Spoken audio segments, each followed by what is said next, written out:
Buenos días muchachos, vamos a continuar con las clases virtuales. Vamos a trabajar el tema 6, ¿ya? Tú sabes que la fecha vas a colocar de acuerdo al día que te toca. Vamos a trabajar hoy día, vamos a seguir con las monarquías absolutas, pero vamos a trabajar ya exclusivamente el siglo XVI. Nosotros tenemos que tener algo en claro, chicos. En el siglo XVI, la potencia va a ser el país europeo de España, ¿ya? El país de Europa llamado España. En el siglo XVII va a ser Francia y en el siglo XVIII va a ser Inglaterra, que va a mantener su hegemonía hasta inicio del siglo XX, ¿no? Al iniciar la Primera Guerra Mundial. ¿Ya? Entonces nos vamos a centrar en el siglo XVI y vamos a trabajar España, vamos a trabajar Francia e Inglaterra. Nos vamos a centrar más en España porque España va a ser la potencia del siglo XVI. ¿Quién va a gobernar en España en ese siglo? Va a ser la dinastía Habsburgo. Esta dinastía va a mantener su poder no solamente en el siglo XVI, sino hasta el siglo XVII. Por eso, para diferenciar a los reyes del siglo XVI del siglo XVII, les van a colocar en el siglo XVI los llamados Austrias mayores y en el siglo XVII les van a llamar los Austrias menores. Ya, entonces vamos a centrarnos en los Austrias mayores, ¿ya? Siglo XVI, Austrias mayores, siglo XVI, Austrias menores, siglo XVII, Austrias menores, que lo vamos a ver ya en el otro bimestre, ¿ya? Si hablamos entonces de los Habsburgos, la pregunta es, ¿cómo llegaron los Habsburgos a España? ¿Por qué? Porque recordemos que antes del siglo XVI quienes gobernaban España eran los reyes católicos, ¿no? Ellos van a gobernar y ellos van a pertenecer a la dinastía Trastámara y van a tener digamos, acuerdos y relaciones con el rey Maximiliano de Austria. Recuerda que en ese entonces los matrimonios van a ser arreglados, ¿no? No es que tú decidías con quién casarte, ellos van a determinar, tus padres determinaban con quién tú te casabas precisamente para ampliar territorios. A veces te casaban con hermanos, con primos, ¿ya? Por eso también algunos reyes van a nacer con algunos problemas que en aquel entonces se desconocían. Ahora, los reyes católicos entonces van a tener varios hijos y entre ellos va a existir pues Juana, a quien en la historia se le conoce como la loca, ¿ya? Mientras que Maximiliano, que pertenecía a la dinastía Habsburgo, el apellido era de él, ¿no es cierto? Su hijo va a ser Felipe, quien es conocido en la historia como el Hermoso, ¿ya? Cuando a Juana le informan que se tenía que casar con Felipe, pues ella tenía curiosidad, ¿no? Y le va a preguntar a sus cortesanas, ¿no? A sus sirvientas, pues, ¿quién era? Entonces, ella pues le va a preguntar a sus cortesanas, ¿no? ¿Cómo era Felipe? Y las cortesanas le van a decir, pues, ¿no? Que era un hombre atractivo y que ella tenía mucha suerte. Se dice que Juana, cuando conoce a Felipe, se va a enamorar de él a primera vista. Va a tener mucha suerte, le va a encantar. Pero Felipe, pues, era un hombre muy frío. Además que ser muy guapo, era, pues, muy codiciado, ¿no? Y el matrimonio se va a dar. Entonces, pero Juana siempre vivía encima de él, tras de él, por a todos lados, tanto que él se aburría y prefería estar en, digamos, sus territorios, ¿no? En Austria. Se dice que un día Juana cae de improviso, pues, a visitar a Felipe y lo va a encontrar en sus aposentos con una de sus cortesanas, ¿no? Entonces, se va a volver, pues, desquiciada y se dice que arrastró, ¿no? A la cortesana por todo palacio, los sirvientes estaban asustados, ¿no? Y pues va a perder la cordura. Y esto va a hacer que Felipe cada día quisiera, digamos, alejarse más de ella, ¿no? Lo cierto es que cuando Felipe muere, Juana no acepta esta muerte, ¿no? Y se dice que a raíz de ello también en la actualidad nosotros velamos a nuestros muertos. Ella va a mandar a colocar el cuerpo de Felipe, ¿no? En mitad de palacio, en toda una mesa, y se va a pasar días ahí diciendo que él estaba dormido y que en cualquier momento iba a despertar, ¿no? Entonces, incluso algunos historiadores y algunas personas, digamos, han considerado que ella incluso practicó la necrofilia, ¿no? El sexo con los muertos. Entonces, Juana perdió la razón, no soportaba. Y aquí también de ellos es que proviene el nombre típico de la comida de España, ¿no? La paella. Se dice que ella mezclaba todo y los sirvientes pues decían, ¿quién va a comer eso, no? ¿Para quién es eso? Paella, ¿no? De ahí también viene el nombre. La paella es un plato que es entre seco y jugoso, es una mezcla, y es un plato, para ellos pues es el plato típico, ¿no? Entonces, de este matrimonio van a ser Carlitos. Se supone que los reyes católicos habían decidido digamos que la herencia de las tierras de España iban a ser para Juana, pero Juana al haber perdido la razón el heredero va a ser su primogénito, ¿no?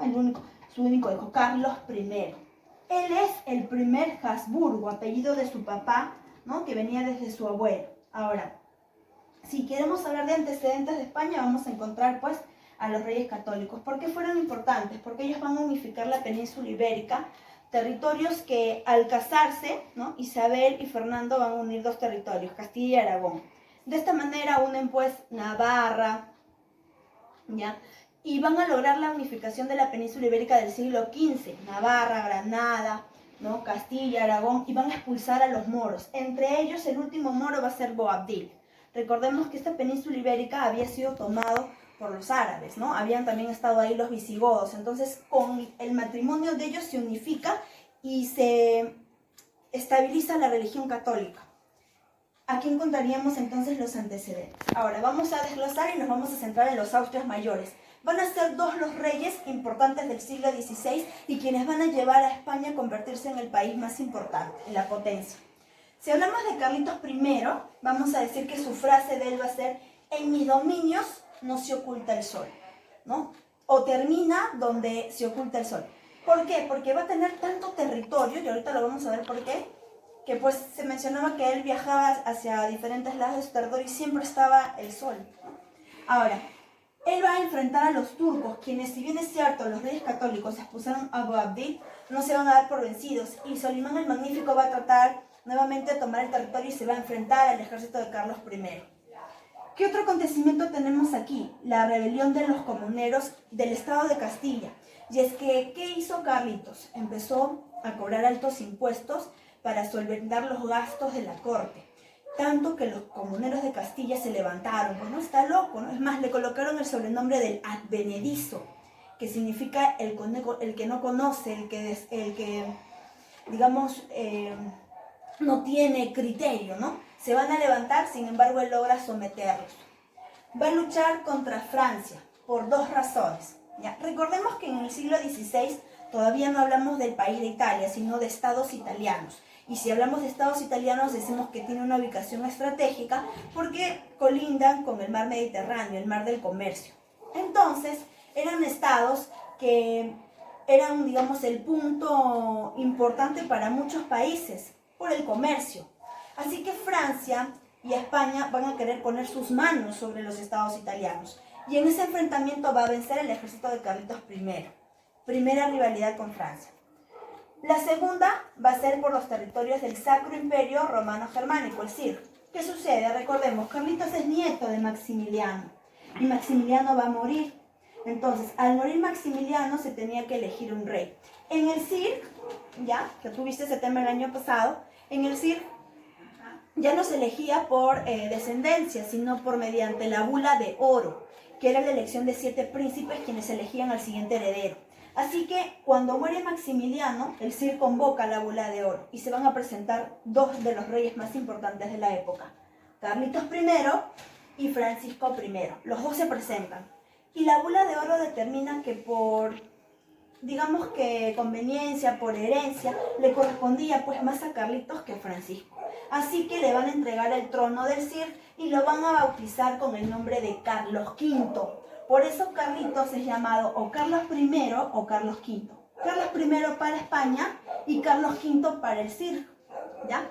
Ahora, recordemos que aquí en el Sacro Imperio Romano Germánico, Alemania, estaba justo hasta el siglo XVI el protestantismo en su esplendor, pues Lutero, ¿no? ¿Qué cosa hizo Lutero? Había creado pues una nueva iglesia, ¿no? Y aquí van a, digamos, a surgir aquellos que planteaban la libre interpretación de la Biblia, ¿no? La fe es lo único que te salvará, recuerda que decía Lutero. Entonces Carlos V, como rey del CIR, va a ordenarle a Lutero que se retracte de lo dicho, recuerda, mediante la dieta de Worms. Pero recuerda que Lutero no acepta, ¿no? Y responde con la dieta de Spira, que ya lo hemos mencionado hace unas semanas, y a su vez esto va a terminar con la paz de Habsburgo, que es importante en este contexto, 1555. Esta paz de Habsburgo va a determinar que se dé la división entre católicos y protestantes. Entonces, Carlos V o Carlos I se enfrentó a Lutero y a todo el protestantismo. ¿Qué más importante para, digamos, como cultura general, es algo que tú nunca te puedes olvidar? Él va a ser quien cree los virreinatos en América, ¿ya? Tanto de Perú como de México. ¿Por qué se apoderaron de territorios? Recuerda que estamos hablando de la edad moderna, la semana pasada lo hablamos, ¿no? Monarquías absolutas en lo económico. ¿Qué cosas lo mueve? El mercantilismo, comercio y exportación de los metales preciosos. Y precisamente, ¿qué cosa abundaba pues en Perú y en México? El oro, la plata. Entonces, es Carlos V quien crea los virreinatos y a partir de ello, ¿no? Aquí en nuestro país empiezan a regir los virreyes, ¿no? Entre ellos uno de los más conocidos es el virrey Amat. Entonces, aquí tenemos los acontecimientos más importantes de Carlos I. Ahora, al morir Carlos I, va a dejar su territorio dividido entre su hermano y su hijo. A su hijito va a ser Felipe II, y a Felipe II le va a corresponder los territorios del CIR, ¿no? Porque recuerda que ellos tenían todo, la parte de la península ibérica y la parte del CIR. Por eso su frase, en mis dominios nunca se oculta el sol. Felipe II va a ser un extremista católico, y él va a decir, prefiero morir antes que reinar sobre herejes. ¿Qué significaba esto? Que él no iba a tolerar en su territorio a nadie que no fuera católico, y los va a perseguir a muerte, ¿ya? Ahora, él va a tener esta frase entonces conocida, y él va a enfrentar una guerra con todo el mundo. Una guerra contra los turcos, porque los turcos no se daban por vencidos, y es más, los turcos van a tener una alianza con los ingleses. Su cuñada, ¿ya? Dicho sea de paso, Isabelita, quien va a, digamos, a otorgarle ciertas rutas para que ellos pudieran saquear las embarcaciones que venían de América con los metales preciosos. Cuando Felipe se entera, ¿no? Va a iniciar una guerra pues terrible contra su cuñada Isabel, ¿ya? Entonces, una guerra contra los turcos porque saqueaban sus productos y porque querían recuperar la península ibérica, y entonces se va a generar un conflicto ahí. Una guerra contra Francia por los estados italianos una vez más. Aquí destacamos que el enfrentamiento va a ser contra Enrique II, y que va a generar esto, digamos que el conflicto sea tanto que logren derrotarlos definitivamente a los franceses y se queden ellos como amos de los estados italianos, ¿ya? La guerra contra Francia va a ser victoria para los españoles. Una guerra contra Inglaterra porque se da cuenta evidentemente que ellos están aliados con los turcos para que pudieran saquear sus embarcaciones. Y en este enfrentamiento va a morir su amada esposa, ¿ya? Que precisamente va a ser su tía María I Tudor, que ahorita vamos a explicar por qué, ¿ya? Ahora, él tenía, digamos que este tipo de pensamiento extremista católico, incluso va a influenciar en su esposo. En esta guerra contra Inglaterra, él va a mandar a crear una armada, ¿no? A la cual la va a llamar la Armada Invencible. El detalle es que la historia lo pone en una forma, digamos, contradictoria, ¿no? Tan invencible que fue derrotada en la primera batalla. Una mujer lo derrotó, ¿no? Por eso es que peor, la guerra se va a hacer a muerte contra los ingleses, contra Isabelita, ¿ya? Sin embargo, Felipe II va a destacar porque va a lograr la máxima expansión de la península ibérica, ¿ya? Él va a anexar Portugal. Pero ¿no había dicho que los reyes católicos unificaron la península ibérica? Claro, unificaron Castilla, Granada, Navarra, Aragón, pero no llegaron a anexar Portugal. ¿Quién lo hace? Felipe II. Entonces, aquí tenemos Carlitos, máxima expansión, virreinatos en América. Felipe II, máxima expansión, anexando Portugal. Ambos son llamados los Austrias Mayores. Ambos van a llevar a convertir a España en potencia. ¿Cuáles eran sus apellidos, su dinastía? Habsburgo, ¿ya? Eso con respecto a España. Vamos a ver Francia. Mientras los Habsburgo reinaban en España, en Francia van a reinar los Valois. Recordemos que incluso los Valois vienen de haber participado en la Guerra de los 100 años, ¿no? Ellos van a ser importantes, recuerda, en los emporios textiles. Entonces, la dinastía Valois. En el siglo XVI, ¿quiénes eran los más importantes? Yo te voy a mencionar aquí 4 importantes, ¿ya? Si hablamos de Francisco I, ya te lo mencioné aquí, ¿no? Rival de Carlitos. ¿Por qué mi rival de Carlitos? Estados italianos, los territorios del CIR. Enrique II, rival de Felipe II. Aquí, en el combate de Lepanto, en la batalla de Lepanto le quita los estados italianos. Carlitos IX, ¿ya? Carlitos IX va a ser influenciado por su madre y va a iniciar, no solamente ya su hermano había iniciado una persecución, pero él va a terminar esa persecución contra los protestantes. ¿Cómo se llamaban los protestantes en Francia? Seguidores de Calvino, dicho sea de paso, que también lo mencionamos en clases anteriores, los llamados hugonotes. ¿Qué cosa va a hacer Carlitos IX? Va a masacrar a los hugonotes, los va a perseguir y va a protagonizar la noche de San Bartolomé, ¿no? Donde aquí ellos pues van a, digamos, a morir. Si hablamos de Enrique III, él va a protagonizar la guerra de los tres Enriques. ¿Por qué se llama así? Enrique Valois, ¿ya? Se va a enfrentar a Enrique de Calais y a Enrique, el que luego va a llegar a ser protestante, ¿no? Vamos a encontrar aquí. En esta guerra va a vencer Enrique de Navarra. Entonces, este Enrique de Navarra vence y va a ser llamado Enrique IV. El detalle es que Enrique III de Navarra, era hugonote y para que él accediera al trono tenía que ser católico, así que se va a convertir al catolicismo. París, bien vale una misa. Aquí recordemos que entonces él no era Valois, él era de una nueva dinastía. Él va a iniciar en Francia la dinastía Borbón y va a generar una tolerancia religiosa en todos los estados de Francia, menos en París. Esto mediante un documento, el Edicto de Nantes. Entonces, si hablamos de la dinastía Valois, yo te he mencionado 4. Francisco I, Enrique II, Carlos IX y Enrique III. Él ya no es Valois, él es Borbón. ¿Por qué te lo menciono aquí? Porque él es el que vence en esta guerra de los tres Enriques. Si hablamos de Inglaterra, encontramos a la dinastía Tudor. Y si hablamos de la dinastía Tudor, hablamos de Enrique VIII. Recuerda, ya hemos hablado de él, ¿no?